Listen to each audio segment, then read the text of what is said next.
महायुती सरकारच्या मंत्रिमंडळात माजी मंत्री छगन भुजबळ यांना स्थान न मिळाल्याने भुजबळ यांनी नाराजी व्यक्त केली होती। आता त्यांचे समर्थक जे आहेत ते देखील भुजबळ फार्म या भुजबळांच्या निवासस्थानी जमण्यासाठी सुरुवात झालेली आहे।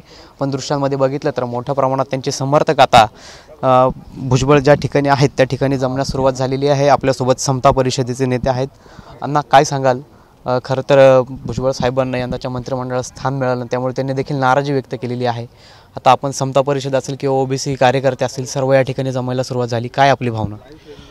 भुजबळ साहेबांचा मंत्रिमंडळात समावेश झाला नाही, त्यामुळे संपूर्ण ओबीसी समाज हा तीव्र नाराज झालेला आहे आणि त्यामुळे आता साहेब रात्री नाशिकमध्ये पोचलेले आहे। आज येवला आणि लासलगावलाही साहेब जाणार आहे आणि पुढे मग त्या येथील कार्यकर्त्यांसमोर चर्चा करून पुढचा निर्णय घेऊ। साहेब जरी कार्यकर्त्यांशी वगैरे चर्चा करणार असले तरी आता आपले कार्यकर्ते म्हणून काय आपली भूमिका असणार आहे? आदरणीय भुजबळ साहेब हे संपूर्ण देशाचे ओबीसी नेते आहेत। भुजबळ साहेब मंत्री व्हावा ही त्यांच्या कुटुंबाची इच्छा नसून पूर्ण महाराष्ट्रातील सर्वसामान्य ओबीसी जनतेच्या मनातली इच्छा आहे। सर्व कार्यकर्त्यांची, पदाधिकाऱ्यांची इच्छा आहे साहेबांना लवकरात लवकर महायुती सरकारने मंत्री करावे आणि सर्व कार्यकर्त्यांना जो अन्याय झाला तो दूर करावा अशी आमची सगळ्यांची विनंती। नक्कीच आता शपथविधी देखील झालेला आहे, मंत्रिमंडळाचा बऱ्यापैकी विस्तार झालेला आहे, फक्त खाते वाटप बाकी आहे। मात्र आता साहेबांचा मंत्रिमंडळात समावेश करा अशी आपली मागणी। हो, त्या मागणीसाठीच आम्ही या ठिकाणी साहेबांचा आदेश घेण्यासाठी फक्त आलेलो आहोत। खऱ्या अर्थाने हा संपूर्ण मतदारसंघावर नाही तर आमच्या जिल्ह्यावर अन्याय आहे की जो विकास पुरुष ज्याच्याकडे विकासाचं विजन आहे त्या मुद्द्यावर लोकांनी संपूर्ण मोठ्या समाजाचा विरोध असताना साहेबांना निवडून दिलं, त्या जनतेचा विश्वासघात या निमित्ताने झाल्यासारख्या आमच्या भावना आहेत।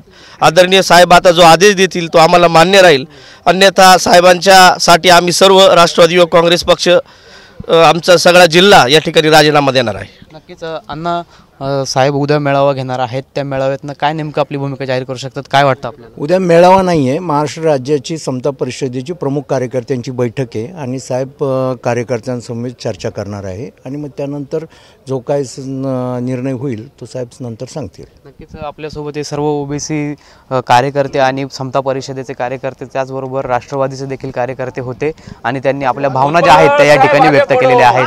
कॅमेरा पर्सन विशाल कोल्हेसह पवन एवढे, TV9 मराठी, नाशिक।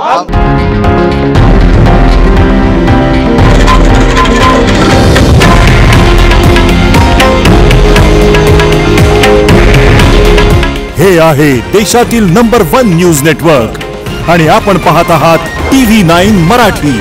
काळजी तुमची, हित महाराष्ट्राचं।